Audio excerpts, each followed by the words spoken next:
Donald Fraser is here. He insisted on waiting to see you.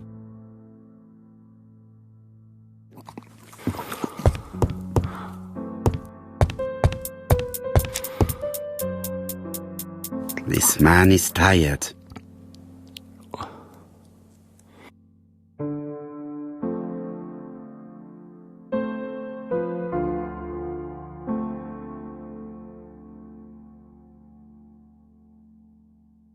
Donald is short of sleep, and it looks as if he didn't even bother to undress before going to bed.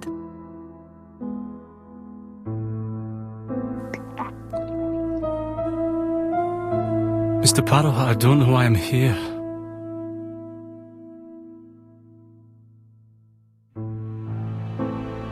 You wanted to talk, and you came to find the only man capable of hearing you.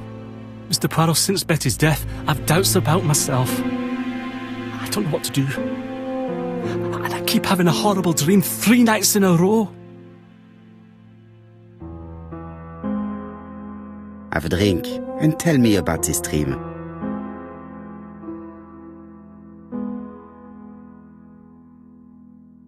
It's always the same. I'm on the beach with Betty. I grab her round the throat, and I squeeze, and squeeze until she's dead. Her head falls back, and I see that it's no longer Betty, it's Megan's face. Have you seen Megan Barnard recently? Yes, our grief has brought us together. I never really knew her before. She's really quite a remarkable girl. But I would never tell her about my dream. Why not? Is it her you are attacking in your dream? No, it's Betty. And once Betty is dead, it's Megan's face that appears in its place. Very interesting. Let us now try and get our brain cells to work.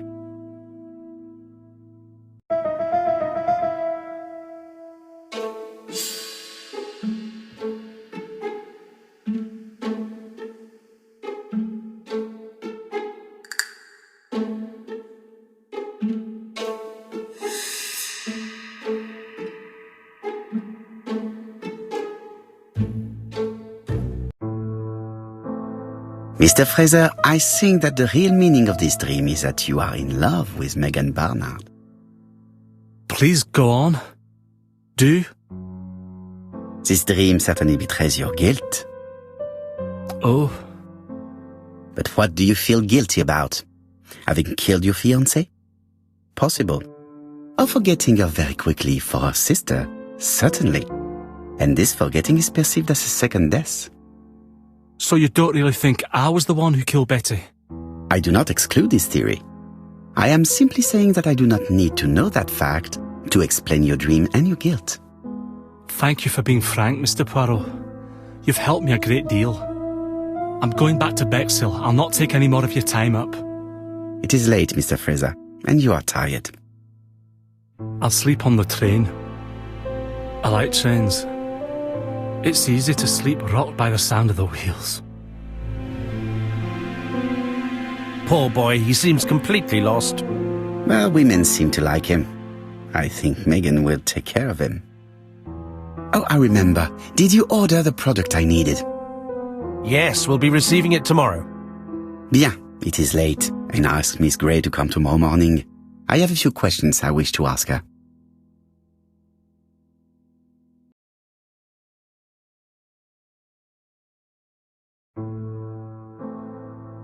Mademoiselle, I asked you here in order to answer a very important question.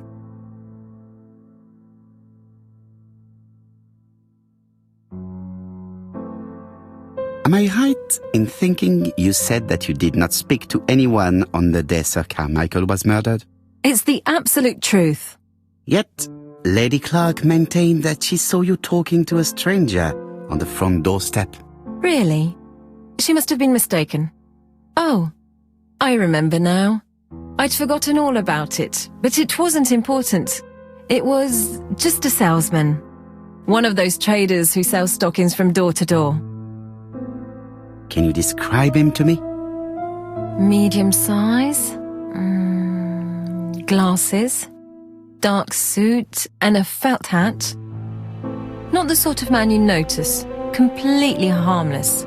That's why I forgot all about him. Nothing else? He was very hesitant and shy. Usually door-to-door salesmen are very confident, but he wasn't.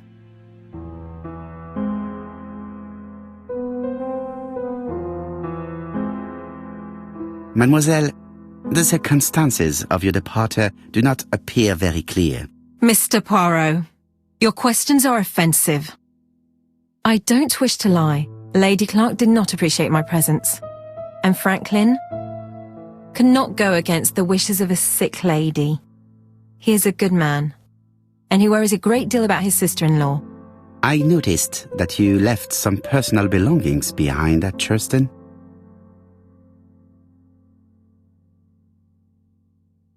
It was too risky for you to keep these objects, am I correct? Risky? What was the risk?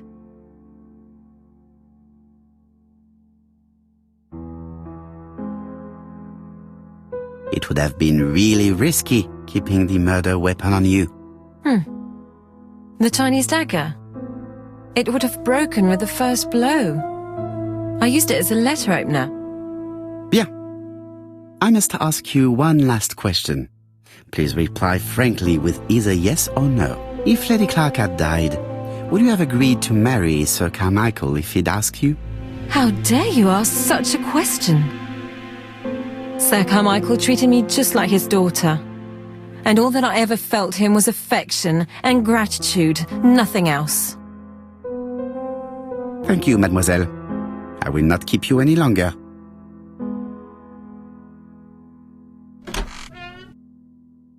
I met Thora Grey on the stairs. Her cheeks were ablaze, and she appeared to be deeply hurt.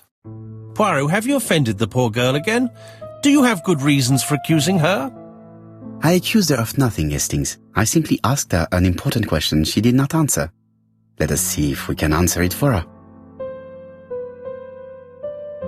Let us now try and get our brain cells to work.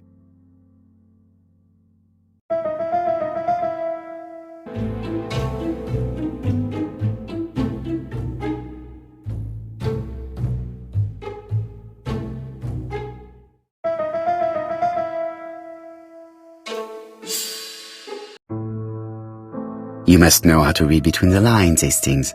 When Sir Carmichael refers to paternal affection, he is lying to himself.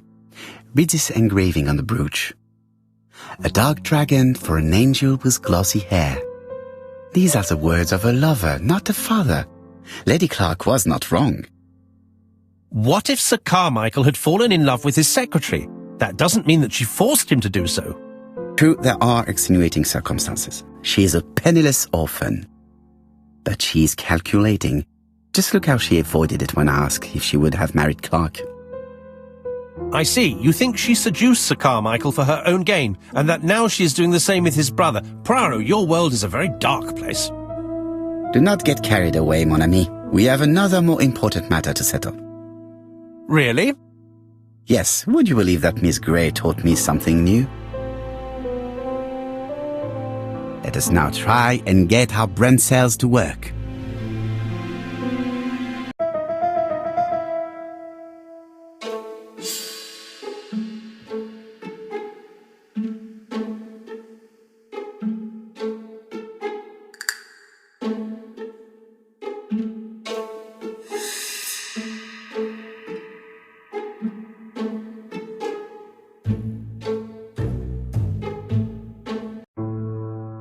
It's perfectly clear, Hastings, perfectly clear.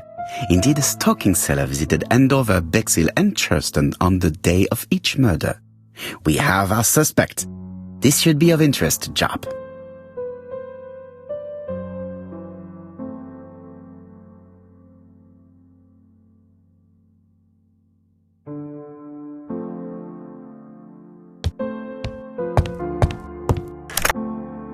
Chief Inspector, we are looking for a stocking salesman. I see you have a suspect. Yes. Contact all the stocking wholesalers who may employ him. Your suspect is a salesman? No, he does not take orders. He sells door to door. Right. The hunt is on.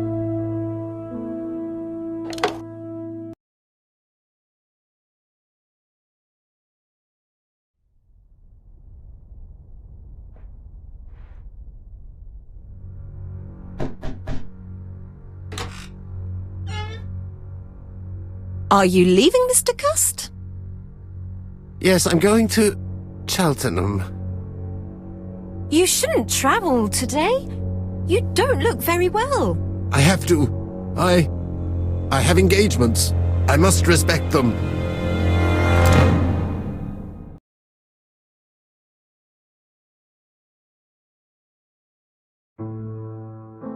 Can you get the post, Hastings?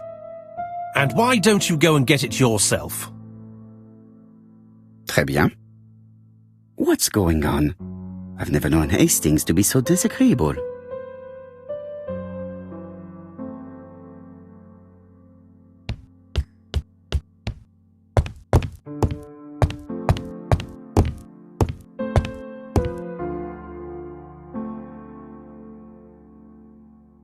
Poor Mr. Poirot.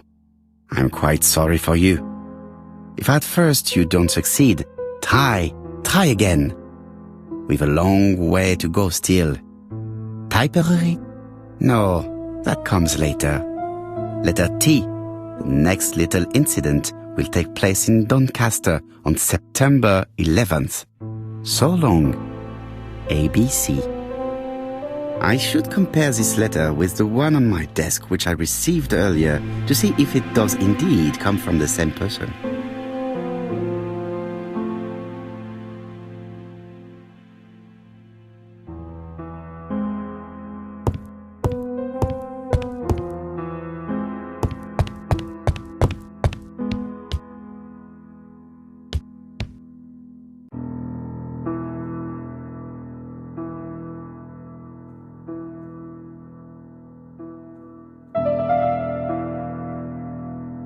Let us examine this more closely.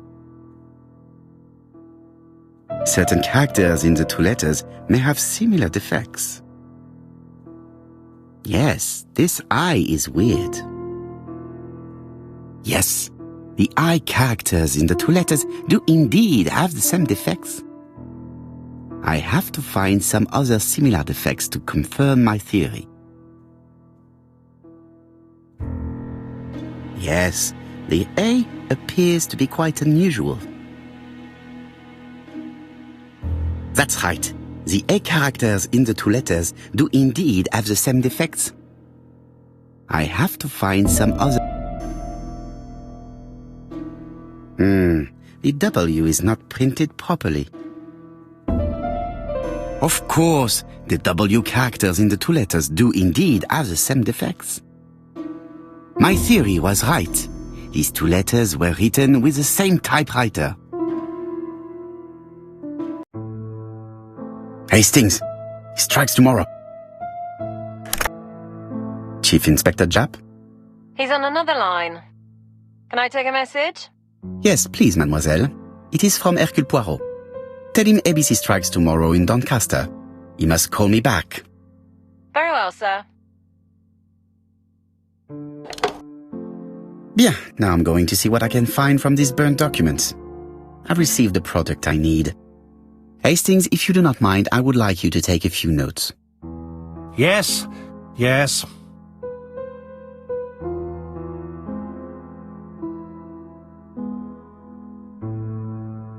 I've finished with this subject.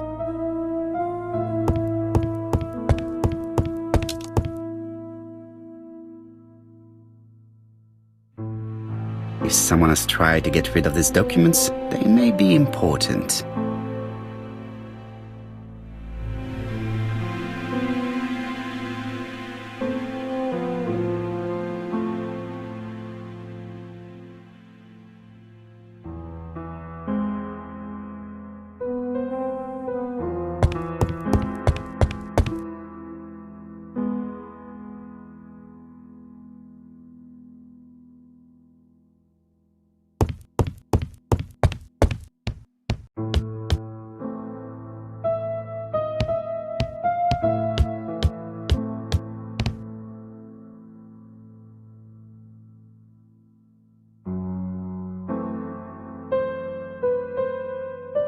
Hastings' photo album. He is very proud of his bag.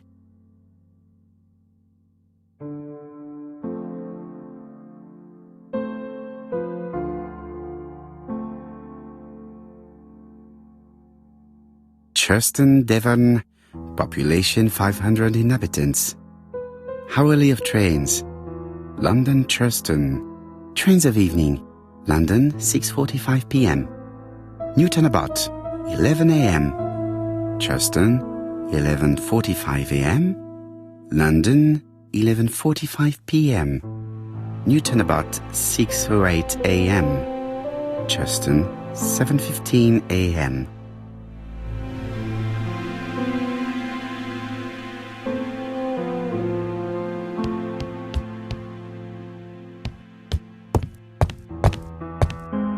So, how are you getting on? I'm ready to take notes.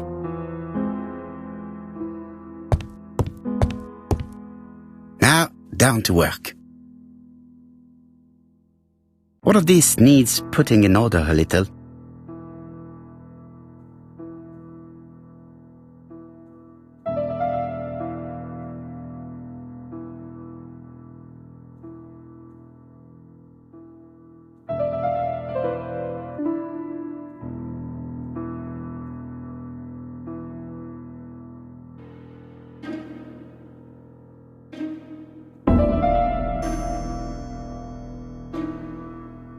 This does not look too difficult.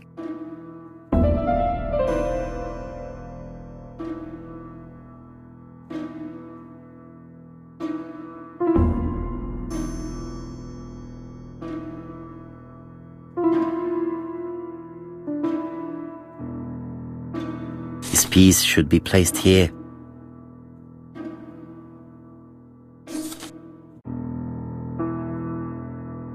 I think that this is right. This page is finished. That's done. 3 more to go.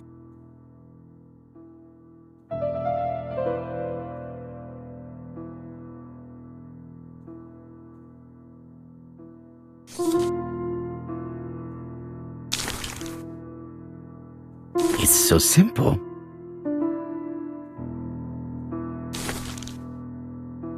This page is finished. And that's 2 done.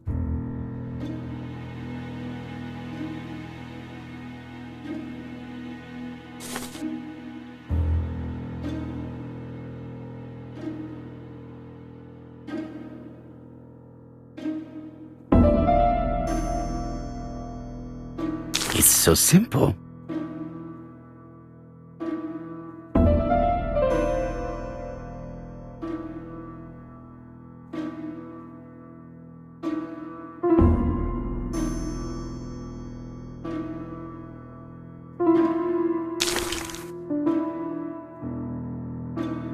I think that this is right.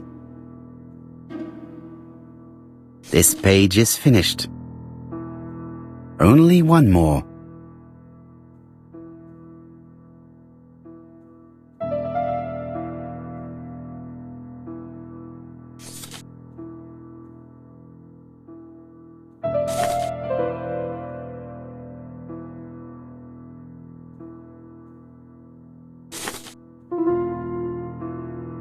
I think that this is right. This page is finished. All the pages are reconstructed.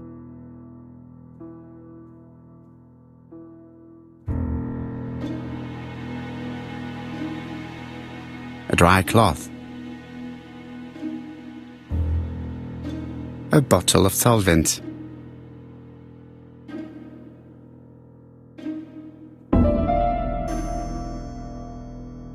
A dry cloth. A bottle of solvent.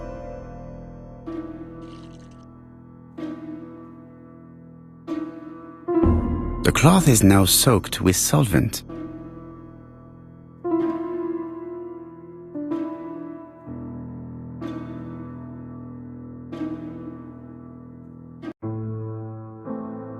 Got it! Make a note, Hastings, make a note. Mrs. Alice Asher, shop owner in Andover. Tracheitis, hemoptysis, prescribed laudanum. I got it. Look. Poirot, where on earth did you find these files? On a fire at the bottom of the garden at campsite. All right, but where did the person who burned them find them?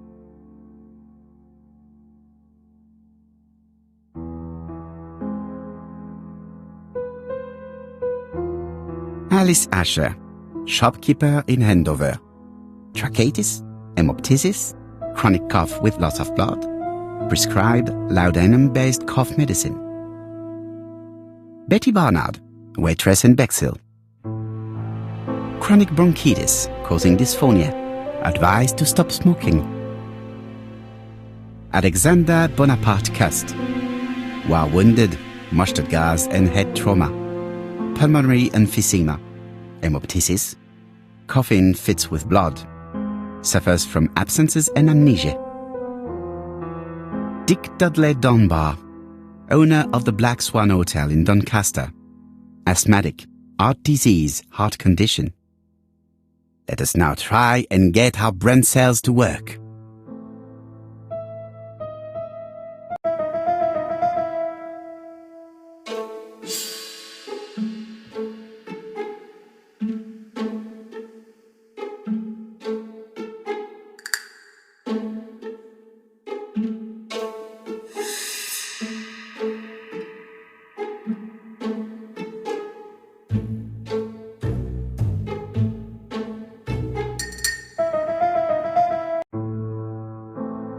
The burned documents are medical records, and without a doubt they come from Clark's archives. First of all, because all the patients have throat conditions. And secondly, their name starts with either A, B, C or D, and it is precisely the files that match these letters that have been tampered with. But why burn these files? How come the names of the two victims appear on them? And who are the two other patients? These are very good questions.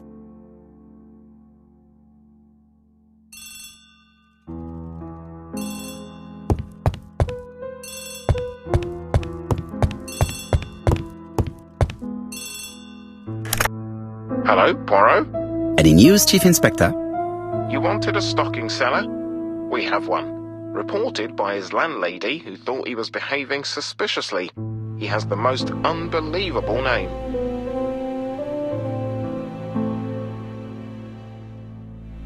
Alexander Bonaparte Cust. Yes, Alexander Bonaparte Cust. How did you guess? Poirot, you have magical powers. It's a serious lead. I called Doncaster. A person matching Cust's description has been seen at the station. He got off the train from London, but after that, nobody knows where he went.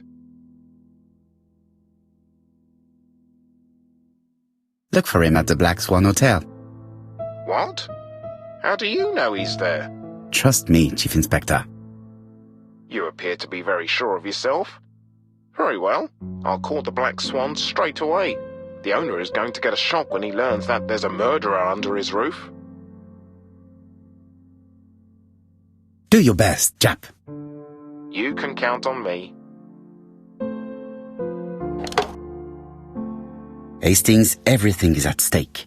With a little luck, our main suspect will soon be under lock and key.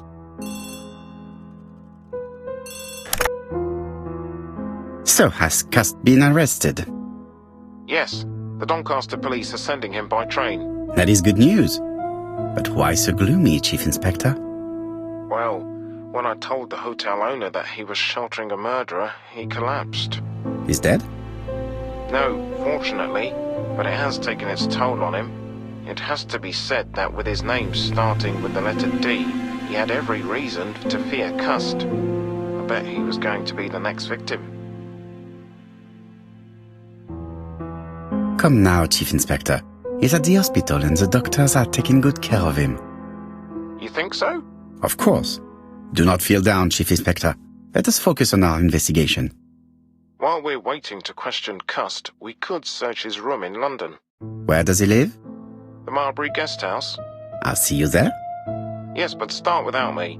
First of all, I have to sort out a few details for Cust's transfer. I understand. À bientôt. Hastings, we are making good progress. Please go and search the room of our number one suspect.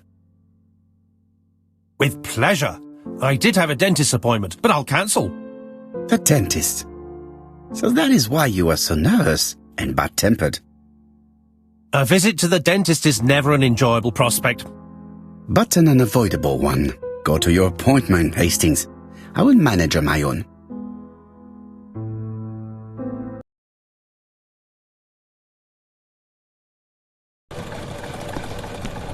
To Marbury Guest House, please.